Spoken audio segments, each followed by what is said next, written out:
Big boss Malayalam season 7 നിന്ന് ആരാണ് evict ആയത്?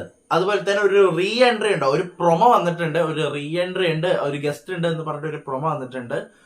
ഡബിൾ എവിക്ഷൻ ഉണ്ടാക്കുമോ? നമുക്ക് സംസാരിക്കാം. എന്റെ പേര് ഷെഹീർ. എന്റെ വീഡിയോ ആദ്യമായിട്ട് കാണുന്നവരാണെങ്കിൽ വീഡിയോ ലൈക്ക് ചെയ്യണം, ഷെയർ ചെയ്യണം, കമന്റ് ചെയ്യണം. ബിഗ് ബോസ് ഡയറീസ് എന്ന് പറയുന്ന ഈ യൂട്യൂബ് ചാനൽ സബ്സ്ക്രൈബ് ചെയ്ത് കൂടെയുള്ള ബെല്ലൈക്കൻ എനേബിൾ ചെയ്താൽ മാത്രമാണ് ഞാൻ എടുത്ത വീഡിയോസ് നിങ്ങൾക്ക് നോട്ടിഫിക്കേഷൻ ആയിട്ട് കിട്ടും. അപ്പോൾ ആരാണ് വിക്റ്റ് ആയത്? റന ഫാത്തിമയാണ് ബിഗ് ബോസ് സീറ്റിൽ നിന്ന് എവിക്റ്റ് ആയിരിക്കുന്നത്. അതുപോലെ തന്നെ കൺഫേംഡ് ആണ് കേട്ടോ, 100% കൺഫേംഡ് ആണ്. ഇന്നത്തെ എപ്പിസോഡിലല്ല, നാളത്തെ എപ്പിസോഡിലാണ് റന എവിക്റ്റ് ആകുന്നത്. ഫെയർ ആയിരുന്നോ? കുറച്ച് അൺഫെയർ ആയിരുന്നു അല്ലെ? ഇപ്പോഴൊന്നും പോവേണ്ട ഒരാളല്ലായിരുന്നു, അത്യാവശ്യം കണ്ടന്റ് തരുന്ന ഒരാളായിരുന്നു അല്ലെ? അപ്പോൾ എനിക്കൊരു അൺഫെയർ ആയിട്ട് തോന്നി. കുറച്ചും കൂടി ഒരു 2 ആഴ്ചയും കൂടി കൂടുതൽ എക്സ്ട്രാ നിന്നിരുന്നെങ്കിൽ അടിപൊളിയായിരുന്നു തോന്നുന്നു. അതിനും ഭേദം ആ സാബുമാൻ പുറത്ത് ഇറങ്ങിയിരുന്നെങ്കിലാണ് ഞാൻ തോന്നി. കാരണം സാബുമാൻ റെനെ വെച്ച് നോക്കുമ്പോൾ സാബുമാൻ ഒന്നും ചെയ്തിട്ടില്ല അല്ലേ?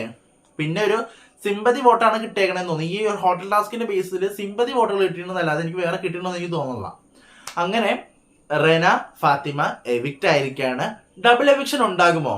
ഡബിൾ എവിക്ഷൻ ഇല്ല എന്നാണ് ഇപ്പൊ അറിയാൻ കഴിഞ്ഞത്. നാളത്തെ എപ്പിസോഡ്, ഇന്നത്തെ എപ്പിസോഡ് ഒന്നും ഇല്ലാത്തതുകൊണ്ട് തന്നെ നാളത്തെ എപ്പിസോഡില് എന്താണ്, ഡബിൾ എവിക്ഷൻ ഒന്നുമില്ല, ഒരാൾ തന്നെയാണ് എവിക്റ്റ് ആവുന്നത്. അതുപോലെ ട്രിപ്പിൾ എവിക്ഷനും ഇല്ല കേട്ടോ. ഞാൻ ചുമ്മാ പറഞ്ഞതാണ്, കാരണം ഞാൻ ട്രിപ്പിൾ എവിക്ഷൻ ഉണ്ടാകുമോ എന്നൊരു സംഭവം കിട്ടോ, അപ്പോൾ അങ്ങനെ പറഞ്ഞതാണ്, ചുമ്മാ കോമഡിക്ക് പറഞ്ഞതാണ്. അപ്പോൾ ഡബിൾ എവിക്ഷൻ ഒന്നുമില്ല, ഒരാളാണ് പുറത്തിറങ്ങിയിരിക്കുന്നത്.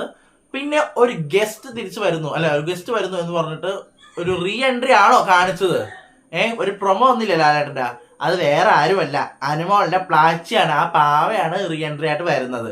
അതിനാണ് ഇത്ര വലിയ ഹൈപ്പായിട്ട് കൊടുക്കുന്നത്. അപ്പൊ 50ാമത്തെ ദിവസം നമുക്കൊരു റീ എൻട്രി കാണാൻ പറ്റി, പാവെങ്കിലും കാണാൻ പറ്റി നമുക്ക്.